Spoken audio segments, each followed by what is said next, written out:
Welcome to KTC movie Tamil. புதுசாக நம்ம சேனலை பார்க்குறவங்க சப்ஸ்கிரைப் பண்ணிக்கோங்க. மறக்காமல் பெல் ஐக்கானையும் கிளிக் பண்ணிக்கோங்க.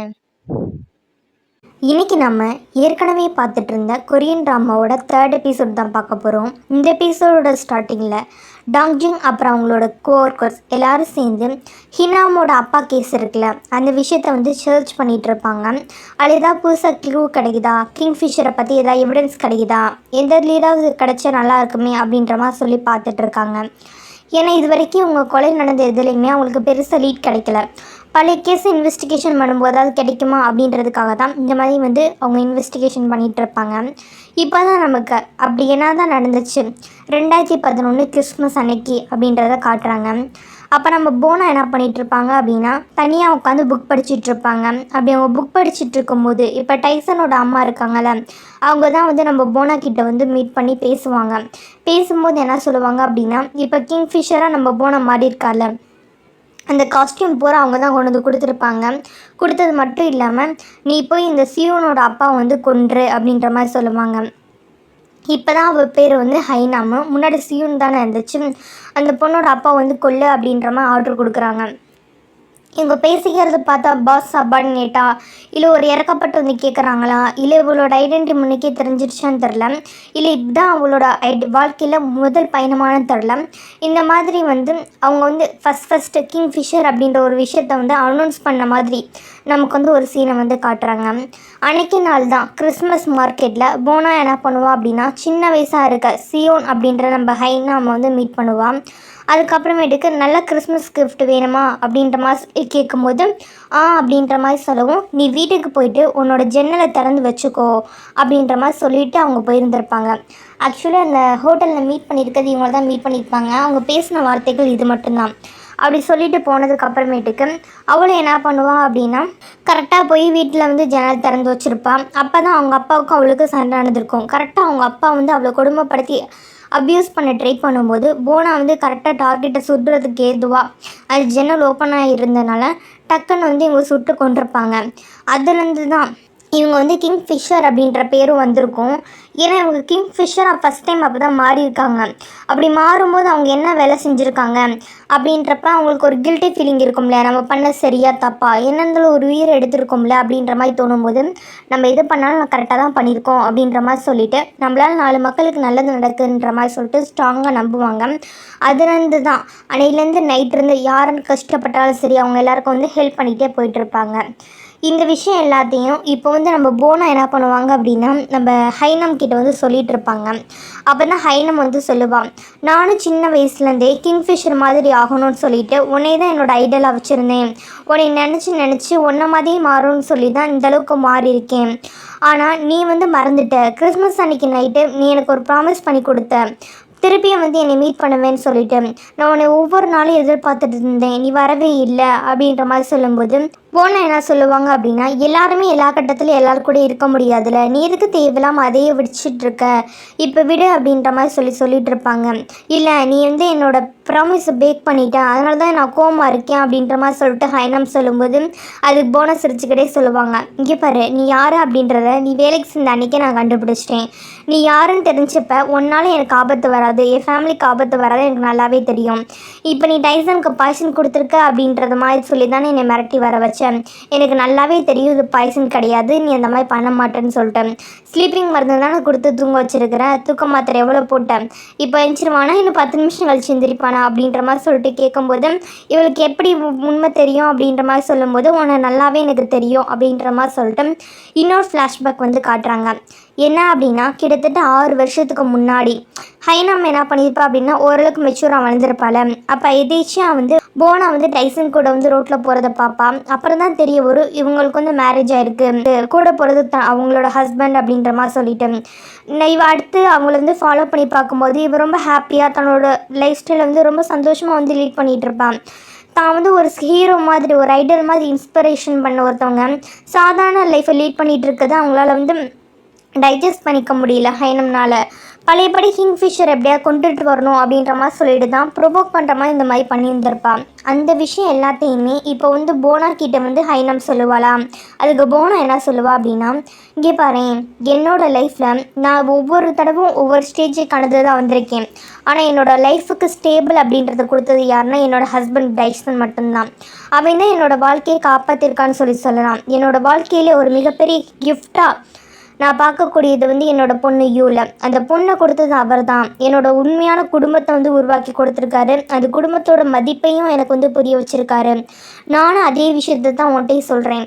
எல்லாருமே எப்போயுமே ஒரே மாதிரி இருக்க மாட்டாங்க. உனக்குன்னு ஏதாவது ஒரு சேஃப்டிக்கு வேணும்ல, உனக்குன்னு டிபெண்ட் பண்ணி இருக்கிறதுக்கு ஃப்யூச்சரில் வேணும்ல, சொந்த குடும்பமாக தான் இருக்கும். அதனால் அதை நீ புரிஞ்சுக்கோ அப்படின்ற மாதிரி சொல்லிவிட்டு நம்ம ஹைனாமுக்கு அவள் எப்படி முட்டாள்தனமாக முடிவெடுத்தா அப்படின்றத புரிய வைப்பான். அது மட்டும் இல்லாமல் உன்னோட ஃபேமிலி தான் உனக்கு உலகம் அப்படின்ற விஷயத்தை வந்து தெளிவாகவே சொல்லுவாள். ஏன்னா அவளுக்கு அவள் ஃபேமிலி தானே உலகம், அதுதான் புரிய வைப்பாள். ஒரு வேளை ஹைனாமும் சரி நம்ம பண்ண தப்பு அப்படின்றத ரிலீஸ் பண்ணிவிட்டு அந்த ரீசன் இந்த கொஸ்டின் கேட்கணும் அப்படின்றதுக்காக தான் கடத்திருப்பா. மற்றபடி ஹைனாம் வந்து ரொம்ப கெட்ட பொண்ணுனால நல்ல பொண்ணு தான், ஆனால் ஒரு பிரச்சனையும் கிடையாது. அடுத்து பார்த்தோம் அப்படின்னா அடுத்த நாள் காலையில் தான் காட்டுவாங்க. இப்போ வந்து எந்த இடத்துல காட்டுறாங்க அப்படின்னா, ஒரு மலைக்கு மேலே நிறைய பேர் ஹைக்கிங் போவாங்கள்ல, அந்த மாதிரி போயிட்டுருக்காங்க. அப்படி போயிட்டுருக்கும்போது ஒரு இடத்துல வந்து ஒரு டெட் பாடி வந்து கண்டுபிடிக்கிறாங்க. உடனே என்ன பண்ணுவாங்க அப்படின்னா, போலீஸ்க்கு இன்ஃபார்ம் பண்ணுவோம். இப்போ நம்ம போலீஸ் டீமு ஜின்னு அவங்களோட டீமு தான் வருவாங்க. வந்து இன்வெஸ்டிகேஷன் பண்ணி பார்க்கும்போது அட்டாப்சி பண்ணுவாங்கள்ல, அதை கரோனர் செக் பண்ணிட்டு என்ன சொல்லுவார் அப்படின்னா, இந்த மாதிரி இந்த பாடிக்குள்ளே இருக்கிற பார்ட்ஸ் எல்லாம் இருக்கும்ல, அதான் ஆர்கன்ஸ், இம்பார்ட்டன்ட் ஆர்கன்ஸ்லாம் டிரான்ஸ்போர்ட் பண்ணி மாற்றி வைக்கணும்ல, அந்த எல்லா ஆர்கன்ஸையும் எடுத்திருக்காங்க. இதுக்கு தான் பின்னாடி ஆர்கன்ஸை கடத்துகிற கொள்ளை கூட்டம் இருக்கும்னு நினைக்கிறோம் அப்படின்ற மாதிரி சொல்லிட்டு அவங்களோட டவுட் இருக்கும் பார்த்தீங்களா, அந்த டவுட்டை வந்து இவங்களுக்கு சொல்லுவாங்க.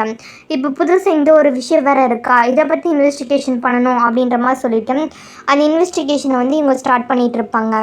அதே டைம் நம்ம ஹீரோயின் ஒர்க் பண்ணுற இந்த டுராமிக் எலக்ட்ரானிக்ஸ் ஆஃபீஸ்லேயும் ஆனுவலாக சேல்ஸ் வந்து முடிஞ்சிருச்சுல, ஆனுவல் எண்டிங் முடிஞ்சதுக்கப்புறமேட்டுக்கு ஒரு ஒர்க் ஷாப் மாதிரி ஒன்று கண்டக்ட் பண்ணலாம் அப்படின்ற மாதிரி டிசைட் பண்ணுவாங்க. அதுக்கான பிளேஸும் இப்போ போலீஸ் வந்து ஒரு இடத்துல வந்து ஹைக்கிங் போகிற மாதிரி இன்வெஸ்டிகேஷன் பண்ணுறாங்களே, டெட் பாடி கண்டுபிடிச்சி அந்த பிளேஸ் ரெண்டுமே சேம் தான். ஏன்னா ரெண்டுமே ஒரே ஏரியாவாக இருந்தால் தான் நம்ம கண்டுபிடிக்க முடியும் அப்படின்றதுக்காக இந்த மாதிரி ஒரு இடத்துல வந்து அரேஞ்ச் பண்ணியிருப்பாங்க. இன்னொரு பக்கம் நம்ம போலீஸ் ஆஃபீஸர் என்ன பண்ணுவார் அப்படின்னா, ஒவ்வொரு மிஸ்ஸிங் பர்சன் கூட விடாமல் ஏதாவது ஒரு க்ளூ கிடைக்குதா அப்படின்ற மாதிரி சொல்லிட்டு செக் பண்ணிகிட்டு இருப்பார். அப்போ தான் சிசிடிவியில் பார்க்கும்போது எந்த க்ளூமே அவருக்கு வந்து அவருக்கு பார்க்குற மாதிரி கிடைக்காது. ஆனால் என்ன பண்ணுவாங்க அப்படின்னா, ஒரு க்ரைம் பண்ணவங்க இந்த ஏரியாவை வந்து நல்லா தெரிஞ்சவங்களாக தான் இருக்கணும் அப்படின்ற விஷயத்த வந்து அவர் வந்து அனாலிசிஸ் பண்ணுவார். ஏன்னா இந்த ஏரியாவில் எங்கெங்கே சிசிடிவி கேமரா இருக்கோ அங்கெல்லாம் அவங்க கண்ணில் படாமல் இந்த வேலையை பார்த்துருக்காங்க. அப்போ இந்த ஏரியா நல்லா அனாலிசிஸ் பண்ணவங்களாக தான் பண்ண முடியும் அப்படின்ற மாதிரி சொல்லிட்டு அவர் ஒரு கெஸ்ஸுக்கு வருவார். ஆனால் என்ன பண்ணுவார் அப்படின்னா, அந்த ஏரியா கொலை நடந்துச்சுல அந்த ஏரியாவை சுற்றி கிட்டத்தட்ட 80 சதுரடிக்கு மேலே என்னென்ன இருக்குது, அதாவது 80 கிலோமீட்டருக்குள்ளே போயிட்டு வர மாதிரி ஏதாவது லாட்ஜ் இருக்கா, இல்லை வேறு ஏதாவது தங்குற இடம் இருக்கா அப்படின்ற மாதிரி சொல்லிவிட்டு எல்லாத்தையும் வந்து செக் பண்ணி பார்க்குறாங்க. செக் பண்ணி பார்த்தது மட்டும் இல்லாமல் அது கண்டுபிடிக்கிறதுக்கு ஒரு 2 டீம்லேருந்து 3 டீமாக பிரித்து விடுவாங்க.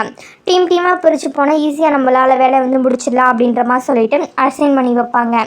இந்த டைம் நம்ம ஹீரோயினோட டீம் தான் காட்டுவாங்க. அவங்களோட ஒர்க் ஷாப் இங்கே தானே போயிட்டுருக்கு. ரொம்ப சூப்பராகவே ஜாலியாகவே எல்லாருமே என்ஜாய் பண்ணிகிட்டு இருப்பாங்க. இவங்க டீமில் இருக்க எல்லாருமே நிறைய ஸ்கில்ஸில் எக்ஸ்பர்ட்டில் அது மாதிரி ஷூட்டிங்கில் வந்து ஜெயிச்சு அதுக்கு வந்து பீஃப் வந்து வின் பண்ணுறாங்க. வின் பண்ணதுனால அந்த கேமை ஜெயிச்சதுக்காக டீம் ஃபுல்லாகவே அந்த பீஃபை சாப்பிட்டு எலிபரேட் பண்ணிகிட்டு இருப்பாங்க. அந்த டயத்தில் தான் அந்த இடத்துலோட சுச்சுவேஷன் வந்து இப்போ நம்ம காட்டுறாங்க. இது வந்து மலை ஹைக்கிங் டவர் அப்படின்றதுனால மொபைல் சிக்னல் வந்து எங்கேயுமே சரியாக கிடைக்காது. ஆனால் நைட் நேரத்தில் கூட யங்-டூ என்ன பண்ணுவார் அப்படின்னா, சிக்னல் வருதா அப்படின்ற மாதிரி சொல்லிவிட்டு தள்ளி போய் கொஞ்சம் தேடி பார்த்துட்டு இருப்பாங்க. கொஞ்சம் நெட்வொர்க் கிடைக்கிற ஏரியாவுக்கு போய் அதை கால் வருதா அப்படின்னு சொல்லி பார்க்கக்குள்ளேயுமே யாரோ ஒருத்தவங்க பின்னாடி வந்து தலையில் அடிச்சு விட்ருவாங்க. யார் என்ன பண்ணுறாங்க, எதுக்கு கடத்துறாங்கன்னு தெரில. ஆனால் யங்-டூ வந்து கடத்திட்டு போகிறாங்க. கொஞ்சம் நேரம் கழிச்சு தான் காட்டுறாங்க. இவர் வந்து இப்போ எங்கே இருப்பார் அப்படின்னா, ஒரு அண்டர் கிரவுண்டில் வந்து ஒரு மறைஞ்சிக்கிற மாதிரி ஒரு இடம் இருக்கும். அந்த இடத்துக்கு தான் கடத்தி கொண்டு போய் வச்சுருக்காங்க.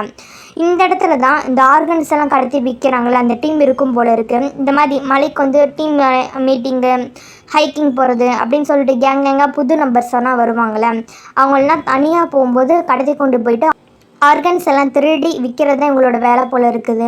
அவங்க யங்-டூவையும் என்ன பண்ணுவாங்க அப்படின்னா கட்டி போட்டு வெயிட் பண்ணிகிட்டு இருப்பாங்க. இந்த விஷயத்த வந்து எடுக்க போகிறோம் அப்படின்ற மாதிரி சொல்லிட்டு அப்போ தான் இவங்களுக்கு தெரிய வருது, இவங்களுக்கும் கேங்குக்குன்னு ஒரு லீடர் இருப்பாங்களே, கொஞ்சம் வயசான மாதிரி தான் இருப்பான். அவன் தான் என்ன பண்ணுவான் அப்படின்னா, நம்மளோட வேட்டை ஆரம்பிங்க அப்படின்ற மாதிரி சொல்லிட்டு ஹண்டிங் ப்ராசஸ் தொடங்கட்டும்ன்ற மாதிரி சொல்லி ஆரம்பித்து போயிட்டுருப்பாங்க. இந்த டைம் அப்படி எங்கே காட்டுறாங்க அப்படின்னா, நம்ம டூராமி டீம் இருக்காங்கல்ல, அவங்களோட பேலன்ஸ் இருக்க எல்லாரையும் காட்டுவாங்க. அங்கே இருக்கிற எல்லாருமே தேன் கலந்த தண்ணியை வந்து எல்லாருக்கும் கொடுப்பாங்க, கொஞ்சம் வந்து போதை தலைக்கிறக்கூடாது அப்படின்ற மாதிரி சொல்லிட்டு. அந்த மாதிரி எல்லோரும் குடிக்க குடிக்க ஒவ்வொருத்தவங்களாம் மயங்கி விழுக ஆரம்பிப்பாங்க. இதில் போனாவும் அவங்களுக்கு பர்சனல் டீம்ஸ் இருப்பாங்களே, அவங்க மட்டும் எதுவுமே பிரச்சனை இல்லாமல் அவங்க மட்டும் நார்மலாக இருந்துகிட்டு இருப்பாங்க. ஆக்சுவலி இது எல்லாமே நம்ம போனாவும் அவங்க டீம் மெம்பர்ஸும் போட்ட திட்டம் தான்.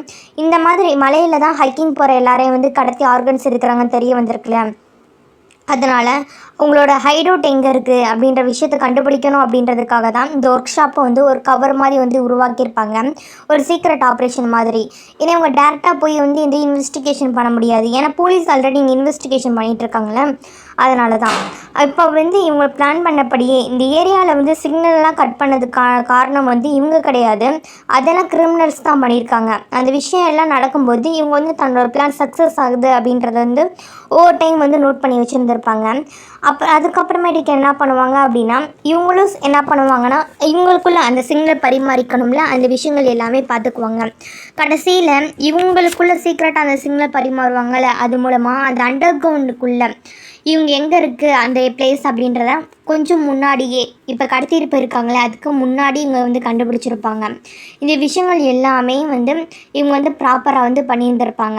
சரி, இவங்களுக்கு மட்டும் எப்படி இந்த ஆர்கன் திருடுற கும்பல்லேருந்து தப்பிச்சாங்க, இவங்களுக்கு பேக்கப் டீம் என்ன பண்ணுறது அப்படின்னு சொல்லி பார்த்தோம் அப்படின்னா, நம்ம ஹைனம் தான். இப்போ தான் அவள் வந்து கொஞ்சம் மிஸ் அண்டர்ஸ்டாண்டிங்காக கிளியர் ஆயிடுச்சுல, அவள் தான் பாய்சனில் எக்ஸ்பர்ட் ஆச்சு, அதனால் எந்த விஷயத்துக்கும் அவளால் ஆன்டிடோட் ரெடி பண்ண முடியும். ஆனால் அந்த கொள்ளை அடிக்கிறவங்க அவங்க என்ன ஒரு ட்ரக் கொடுக்குறாங்களோ அதுக்கு ஆன்டிடோட் வந்து அவள் ரெடி பண்ணி ரெடியாக வச்சுருந்துருப்பாள். இந்த விஷயங்கள் எல்லாமே தான் இவங்க கொண்டுட்டு தான் இந்த இடத்துக்கு வந்து வந்திருப்பாங்க. இது எல்லாமே காட்டுறாங்க, இதுதான் நடந்திருக்கு, இப்படி தான் அவங்க வந்து பிளானில் போய் மாட்டியிருக்காங்கன்னு சொல்லிட்டு. ஏன்னா ஒருத்தவங்க ட்ரக் கொடுத்து மண்டையில் அடித்து கொண்டு போய் வந்து படுக்க வைப்பாங்க, படுக்க வச்சதுக்கப்புறம் எப்படி சிக்னல் கொடுக்க முடியும், ஆன்டிடோட் கையில் இருந்தால் தானே கொஞ்சம் மயங்கிறதுக்கு முன்னாடியே சாப்பிட்டா தானே கொடுக்க முடியும். அந்த ப்ராசஸ் எல்லாம் இப்படி தான் நடந்திருக்கும். இந்த மாதிரி விஷயங்கள்லாம் நடந்த பிறகு நம்ம ஹைனம் என்ன பண்ணுவாங்க அப்படின்னா, வெளியே டீமின் இருக்காங்களா அப்படின்ற மாதிரி சொல்லிட்டு அவங்கள தேடி வருவாங்க. அப்படி தேடி வரும்போது அவன் வந்து என்ன பண்ணுவான் அப்படின்னா, இங்கே வா ஆளுங்க இருக்காங்க அப்படின்ற மாதிரி சொல்லிட்டு கொஞ்சம் ஒரு இடத்துல வந்து ஒளிய வச்சுக்குவான். அதே டயத்தில் அந்த இடத்துல அதான் அந்த கொள்ளக்கூட்ட தலைவர்கள் இருப்பாங்கள்ல, அந்த கொள்ளக்கூட்ட கேங் இருக்கும் பார்த்தீங்களா, ஆர்கன்ஸ் திருடுற கும்பல், அது எல்லாருமே இவங்க கேங்கை ஃபுல்லாகவே அப்படியே கடத்திட்டு போயிடலாம் அப்படின்ற மாதிரி சொல்லிட்டு சுற்றி வளைச்சி பிளான் பண்ணிகிட்டு இருப்பாங்க. ஏன்னா இவங்க வந்து குடிக்கிற அந்த தேன் தண்ணியில் இவங்க தான் மயக்க மருந்து கலந்து வச்சுருப்பாங்க போல இருக்கு, தூக்கிட்டு போகிறதுக்கு ரெடியாக வந்துட்டு இருப்பாங்க. ஆனால் இந்த விஷயம் எல்லாத்தையுமே வெளியே ஒளிஞ்சிருந்து இவங்க பார்த்துட்டு இருக்காங்களே, அவங்க 2 பேரும் சேர்ந்து என்ன பண்ணுவாங்க அப்படின்னா, இந்த டைத்தை யூஸ் பண்ணிவிட்டு இவங்களோட அந்த ஹைடவுட் வந்து இவங்களுக்கு முன்னாடி தெரிஞ்சிருக்குல்ல, அந்த இடத்துக்கு போயிட்டு அங்கே யாங்டூவை தானே பணியமாக வச்சுருப்பாங்க, யாங்டூ வந்து திருப்பி காப்பாற்றி இவங்க எப்படி இவங்களோட சேஃப் பிளேஸ் இருக்குல்ல அந்த இடத்துக்கு கூப்பிட்டு வருவாங்க. இருந்தாலும் பிரச்சனை வந்து சிம்பிளாக முடியுமா, முடியாதுல்ல. அவங்க கேங்க்கும் சரி இவங்க கேங்க்கும் சரி சண்டை ஆரம்பிக்குது. சண்டை ஆரம்பித்ததும் செம்மையாக வந்து சண்டை போயிட்டுருக்கும். ஒருத்தர் மாற்றி ஒருத்தர் வந்து காயப்படுத்திகிட்டு இருப்பாங்க. இங்கே இருக்கிற வரைக்கும் யாங்டூ என்ன பண்ணியிருப்பாங்க அப்படின்னா, இந்த கேங் எப்படி வந்து டார்கெட்டெல்லாம் சூஸ் பண்ணுறாங்க அப்படின்றத சொல்லி செக் பண்ணி அனாலிசிஸ் பண்ணியிருப்பாங்க. அதில் அனாலிசிஸ் பண்ணதில் ஒரு தடவைக்கு பல தடவை வெரிஃபை பண்ணிவிட்டு லாஸ்ட்டாக தான் என்ன பண்ணுவாங்க அப்படின்னா, இந்த கேங்கை கூட யாருமே இல்லை, இந்த ப்ராப்ளம் இல்லைன்னா தான் கடத்துவாங்களாம். அதனால தான் இந்த விஷயம் வந்து கரெக்டாக வந்திருக்கு அப்படின்ற மாதிரி சொல்லிட்டு எல்லாம் தெரிய வருவோம். இப்போ நம்ம போனாவும் அவங்க டீம் மெம்பர்ஸ் எல்லாருமே கரெக்டாக வந்து களத்தில் குதிச்சிருவாங்க. இதுக்கு மேற்பட்டு சும்மா விடக்கூடாது, எப்படியாவது வந்து இவங்க எல்லாத்தையும் வந்து பிடிச்சி போலீஸில் கொடுக்கணும்னு சொல்லிட்டு அந்த ஆர்கன் கடத்தி வைப்பாங்கல்ல, அவங்க டீம் ஃபுல்லாத்தையும் பிடிச்சி போலீஸில் வந்து கொடுப்பாங்க. நம்ம போனால் சூப்பராக சண்டை போடுவாள், அவள் தான் சண்டை போட்டு லாஸ்ட்டாக அந்த கேங்கோட ஹெட்டையும் பிடிப்பாள். ஒரு வழி எல்லா கிரிமினல்ஸையும் பிடிச்சாச்சு. இதுக்கு மேற்பட்டு யாருமே ஆர்கன் வந்து திருடி வந்து விற்க முடியாதுல்ல, அப்பாடா நம்மளோட டாஸ்க் கம்ப்ளீட் அப்படின்ற மாதிரி சொல்லிட்டு ரொம்ப வந்து சந்தோஷமாக இருப்பாங்க. இதோடு என்ன ஆகுது அப்படின்னா, இந்த எபிசோடு வந்து முடியுது. அடுத்து என்னாகும் அப்படின்றத அடுத்து வரக்கூடிய எபிசோடுகளை பார்த்து தெரிஞ்சுக்கலாம்.